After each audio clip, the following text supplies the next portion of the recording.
Alright guys, hey, Ridgeway here. So, in our next lesson, we're going to be doing this one in person, but I'm going to record it for you just in case you don't have the chance to join us. We are going to be discussing the African slave trade and all of its ramifications, and hopefully adding some complexity to the story that most people might just kind of, again, trying to kind of understand this area from a very superficial level. We're going to try to kind of complexify things a little bit, if that's a word. So with that being said, there's a warm-up here on Pair Deck. Well, again, we'll do this in class, but if you're here digitally, just remember to click the pair so that you can get to it and then complete the prompts as we go.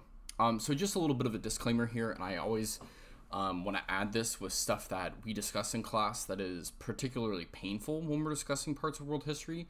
And that is that when we're looking at the transatlantic slave trade, or whether it was like something like the Holocaust or, other really just huge, just tragedies and large scale, things that have had really, really big consequences, right, in world history. It is okay to feel a variety of feelings about the topics that we're looking at. This is the time for us to kind of reflect at, these moments in time, to think about, to deconstruct them, and also then by extension kind of examine our own preconceptions and perceptions about them. With that in mind, we're here to be to have an open mind and to critically think, but also then to understand this at a more deep level. And in that case, lots of feelings can happen, and so it's okay to feel those. The thing that we're looking here, that we're looking to try to accomplish here, is that we really do understand this from a more nuanced perspective, and that we try to kind of emerge out of this having a greater awareness of consciousness. Okay? So, with that in mind, let's dive into it. So, before we get going on here, this is a fun little activity that we'll kick off in class, and that is words that we know that originate in Africa. And so we can actually go ahead and take a look at these here. So I have this little fun graphic that I've used with students in the past, and all of these words are African in origin in some way, shape, or form. And you might recognize many of these from different experiences in your past. For example, like the word zebra. I was just at the zoo yesterday with my kiddos, and that was something that we saw there. Impalas, so the name of a car. So like we have all these different words, right, that have African roots and origins. And so what I am going to try to hopefully push you to understand here is that when we look at things like the transatlantic slave trade, it's not just simply the obviously the horrendous movement, forced movement of peoples from one continent to the other. It also is the very broad and very expansive, and in some cases very painful, but also dynamic movement of cultures and interaction of those cultures together too. And so that is something that we're going to kind of again expand on here as we go. So with that in mind, what are we trying to aim for here today? We're going to try to with a very broad brush here, describe different African societies before the beginning of the Atlantic slave trade. Your textbook actually does a pretty good job of this, I will say. So if you want to dive into more of pre-European interaction with Africa, that is something that I highly encourage you to do. It just gives you, again, a more complex and nuanced picture of what we're dealing with when we study this realm of the world.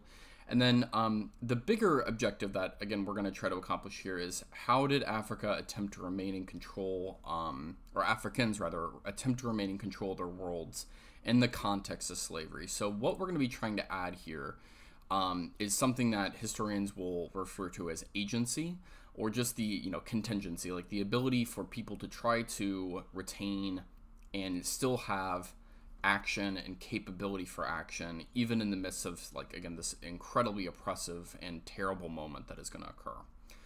So again, note outline there if you need it, but let's go ahead and dive in. So again, a couple of big kind of theme questions here.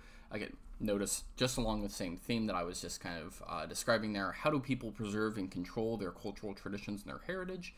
And then what are some of the major effects of mass migration? Okay. As it says here, there is simply not enough time that I can give you that is due in this course to dive into African history. Africa is freaking gigantic as a continent itself. You could literally cram the United States, most of Europe, and quite a bit of several other continents into it and still have room left over. It is, again, one of the best classes I ever took in college was just solely an African history course. And what we're going to try to do here, at least from our classroom perspective, is that we're going to try to kind of take a different perspective on the African slave trade compared to like if you were just to read something traditionally in a textbook. So for example, if you're just to read like, I don't know, let's back up like 30 years ago and you were to read a history of this, you might encounter a much more like European view of what the slave trade was. You're going to see that Africans are kind of treated as this like mass group of people that don't really have like any individual identity. They're going to kind of just be like seen as powerless and helpless. And we're going to try to kind of reverse that. We're going to try to show that then, to the greatest degree possible, they tried to express their agency, their action. They tried to manipulate the environment to the best of their ability and tried to retain, again, to the best that they could, control of their particular worlds as this horrific event is happening. Okay. So again, I mentioned here, like, again, you can just see like how much of Africa is extremely diverse. There are thousands of languages spoken, individual breakdowns of those, all these different empires, which you could again, look at and dive into. For our purposes here, in terms of looking at the African slave trade, we're mostly going to be here focusing on kind of this area of Africa, roughly speaking. Okay, kind of around where like Benin and you can kind of see some of these different language groups that they have identified in this area. That's kind of where we're going to be aiming for our study. Okay. All right. Excellent. So, Africa before Europeans. What does it look like? Again, very broad, strokes here. Africa generally tribally organized. It's very heavily ethno-linguistic, which means it's both divided by different ethnic groups as well as the language groups that some of those groups have.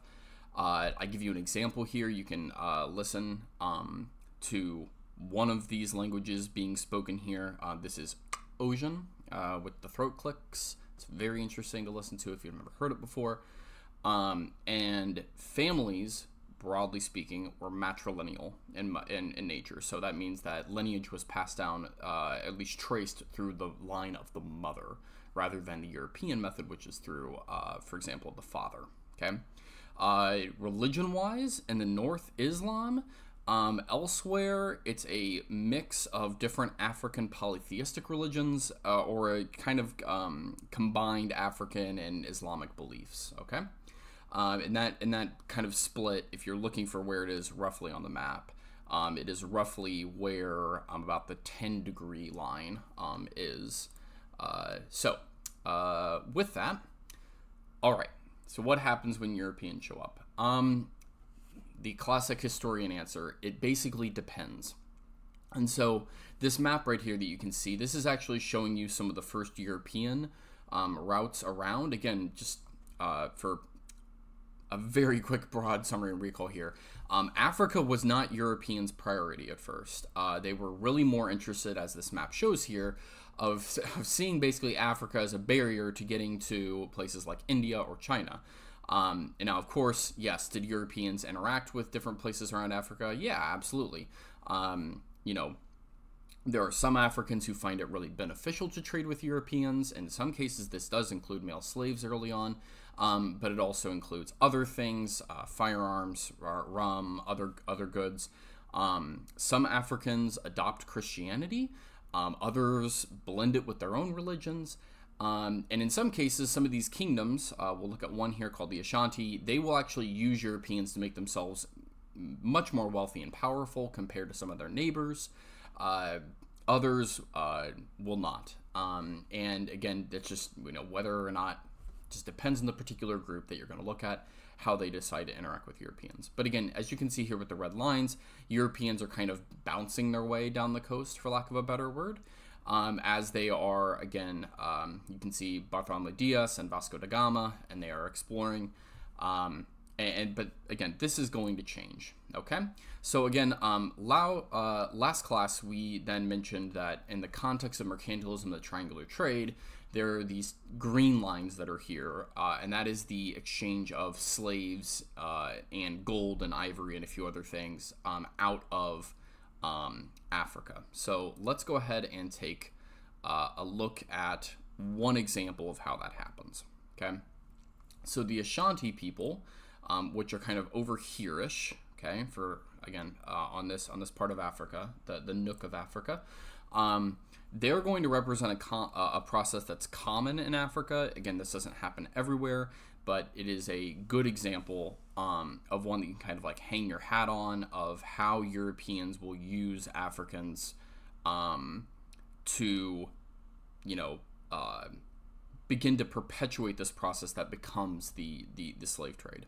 So the Ashanti, what they will do is they will go and conquer their neighbors, sell them into slavery, make money from Europeans by doing that, buy more guns from Europeans, use that to conquer more of their neighbors, sell them into slavery, and they basically court a lot of this European trade, money, and the kings, the Ashanti kings, will use this to just increase their power over time. Now, of course, again, the Ashanti are just one people out of many, many, many, many in Africa, and as the pace of the slave trade increases, as colonies are set up over in the quote-unquote New World, this is going to get more and more exploitative by Europeans. Europeans will begin to set up essentially like slavery, you know, outposts or forts where a lot of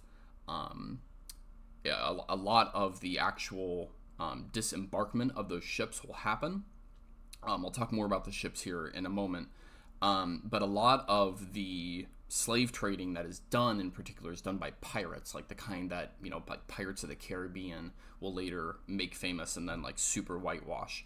A lot of those folks are actually the folks, you know, like again, the ARG and all that stuff, you know, like sayings. Those are the folks who are actually really going to be the transporters of the slave trade themselves. So again, like although people today tend to like not think of pirates that way, that's really a lot of what they did in their roles. Some slave ships will not be run by pirates; they'll be run by some of the particular states.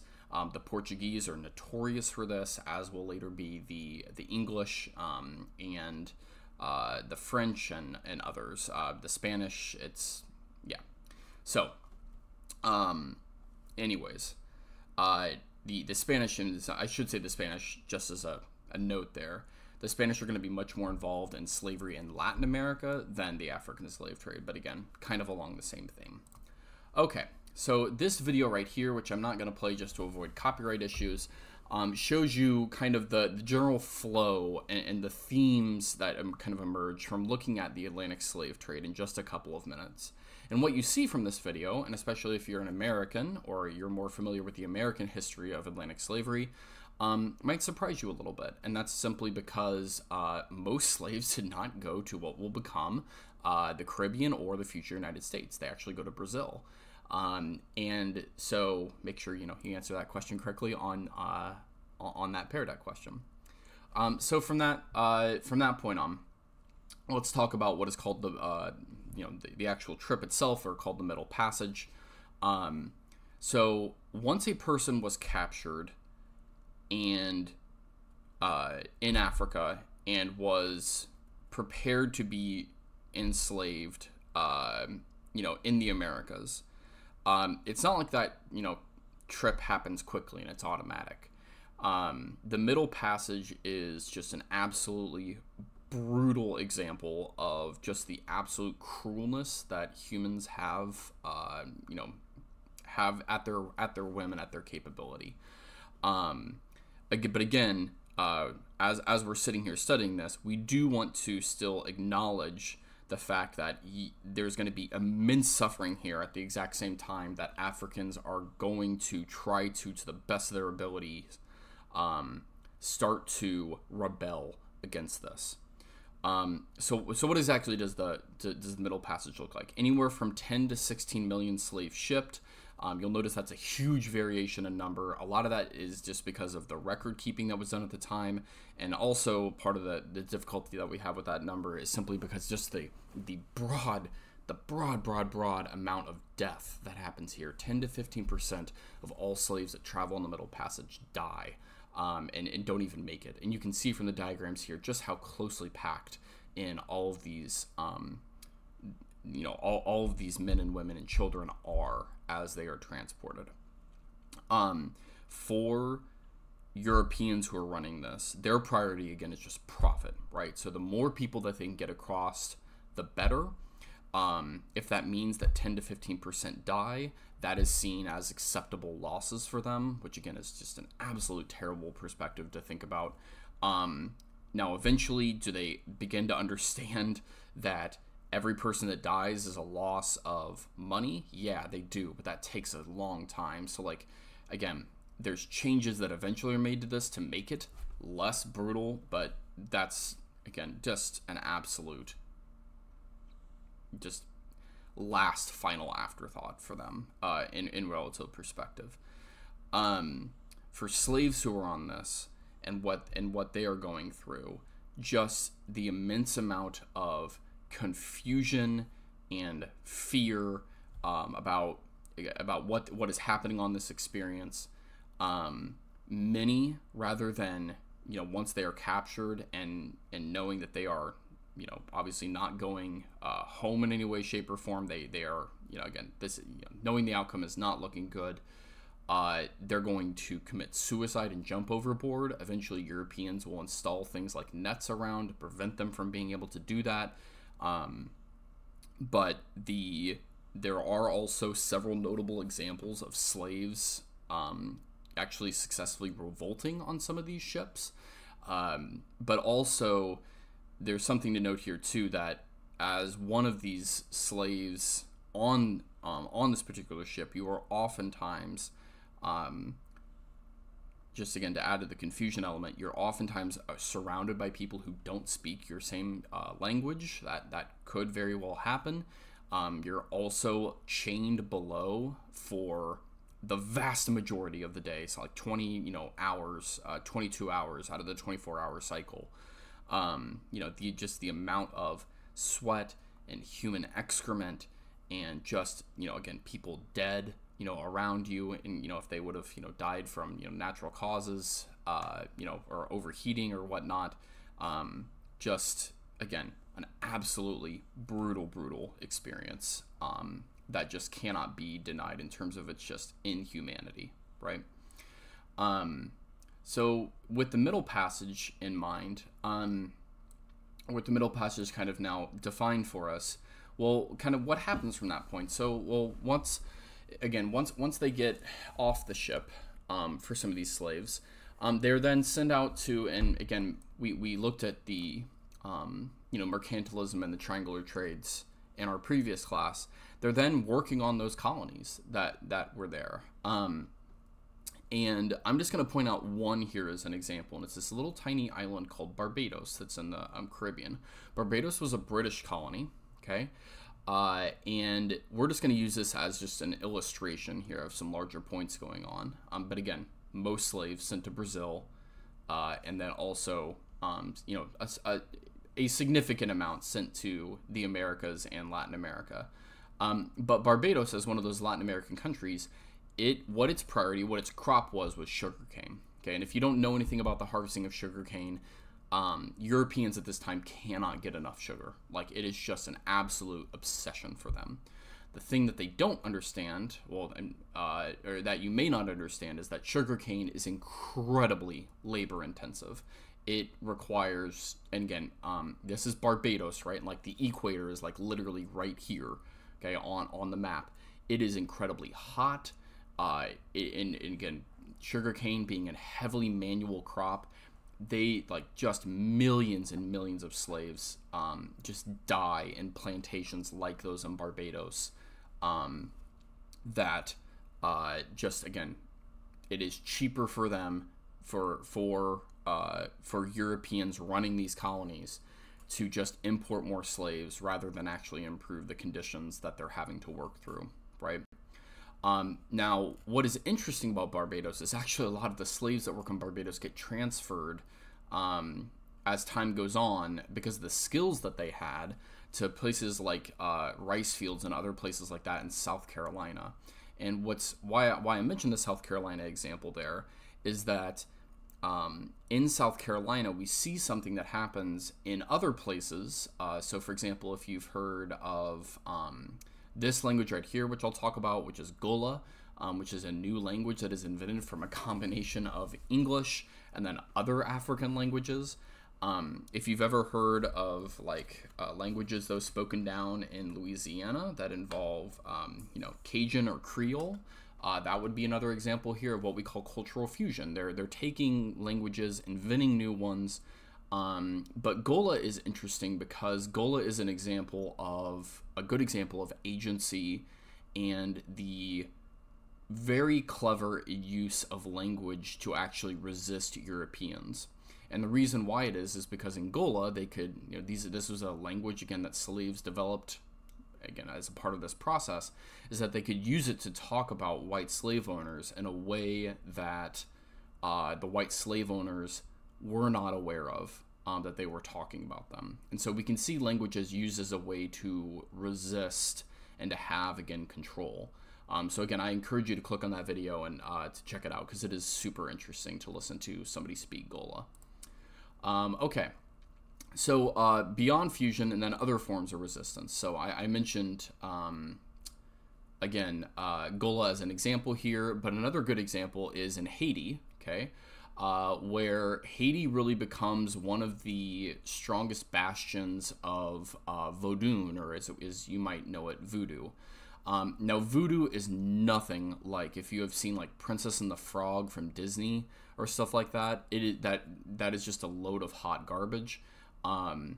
Haiti and voodoo really kind of shows you what you get when you begin to get some of these kind of religious, we call it religious syncretism, or the fusing of different religions. So what is it? It's Catholic Christianity, traditional African religions. You create this new thing called Vodun, often, as some folks will call it, voodoo. Europeans will wrongly interpret this as devil worship. That is not at all what it is at all. It is a way for Haitians to try to manipulate, control their world while they're enslaved. A lot of traditional Haitian voodoo deals with curses and healing, with the exorcism of different spirits. Probably that's the best way that I could explain it to you for somebody who's not, again, familiar with that background.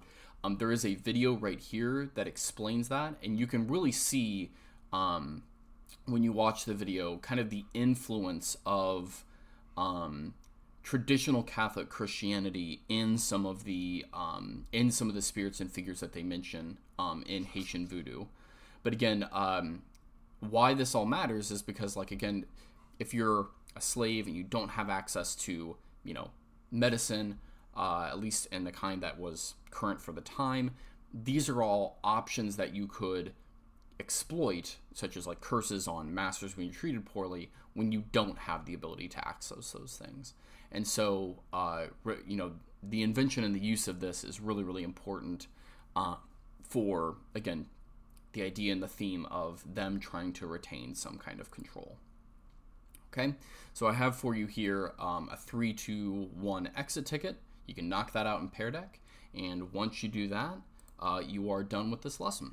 Okay, so again, I hope this has been a helpful walkthrough of what we're going to talk about in class, and I will see you guys there, and we'll be in our next class working on what our exams are going to be looking like for in here. All right, so until then, see you later.